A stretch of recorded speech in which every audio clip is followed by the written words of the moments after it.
আমি ফাহাম আব্দুল সালাম, আমি আপনার কাছে আসি। আমরা এই আলাপটা যখন করছি তো ঠিক সেই সময়টাতেই মাথায় রাখতে হবে যে আমরা আবার এরকম সমালোচনা শুনছি সরকারের একজন উপদেষ্টা তিনি নিজে বলেছেন যে সরকারের একটি অংশ চায় না যে ভোটটা ভালো হোক, সেরকমটা শুনেছি। আবার আজকে বিএনপি নেতা তিনি মির্জা আব্বাস তিনি বললেন যে সরকার চাইতে বিশেষ দলকে সহযোগিতা করতে। আসলে নির্বাচনটা কতটুকু ভালো হবে, সুষ্ঠু নির্বাচন কতটুকু হবে বলে আপনার কাছে মনে হয়? ইলেকশন ইঞ্জিনিয়ারের কথা আমরা অনেক শুনি, সেরকম কোনো আশঙ্কা আপনি দেখেন কিনা? দেখেন, বাংলাদেশে রেজাল্ট বদলানোর জন্য মানে একটা মিনিংফুল রিগিং করার জন্য যেই লজিস্টিক্স, যেই ধরনের প্ল্যানিং দরকার, আমি ব্যক্তিগতভাবে আমার অভিজ্ঞতা যে বিএনপি বলেন কিংবা জামায়াত ইসলামী বলেন, দুইটা দলেরই ওই লেভেলের কম্পিটেন্স নাই।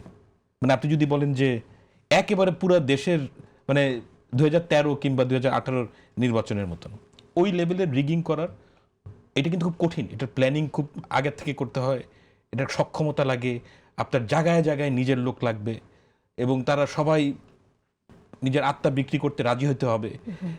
এই লেভেলের সক্ষমতা বিএনপি কিংবা জামায়াত ইসলামী দুটোর মধ্যেই নাই।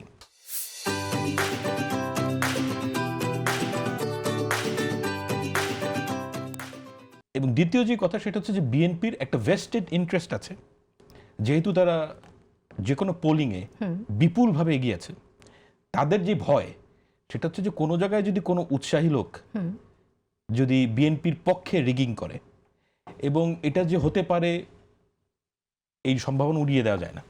কারণ বাংলাদেশে আসলে অনেক ক্ষেত্রে আমার নিজের অভিজ্ঞতা বলে যে পার্টি লিডারশিপ কিছু বলে না, কিন্তু লোকাল যেই লোকটা কাজ করছে সে ভয় পায়।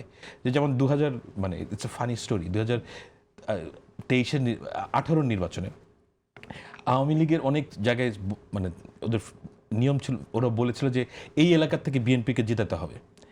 কিন্তু ওই এলাকার যে ডিসি, যে রিটার্নিং অফিসার, সে মনে করেছে যে এই এলাকার থেকে যদি পার্টির থেকে উপর থেকে যাই আসুক, আমার এলাকার থেকে যদি আওয়ামী লীগ না জিতে তাহলে আমার চাকরি থাকবে না। তো সে ওখানেও রিগিং করেছে।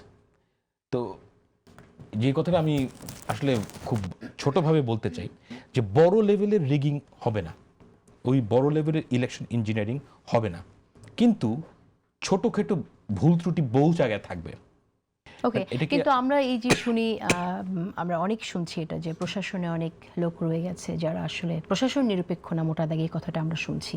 তাহলে আমরা কি করে বুঝবো? আর এই তো অভিযোগ আছে যে সুপ্ত থাকার অভিযোগ, কে সুপ্ত হিসেবে কার এজেন্ট সেটা কিভাবে আসলে দ্যাট ইজ ট্রু। মানে আমি মানুষের যে প্রচেষ্টা নাই সেটা বলছি না, প্রচেষ্টা আছে, কিন্তু আপনার প্রচেষ্টা থাকলেই সাধারণ মানুষকে আপনি আটকাতে পারবেন না।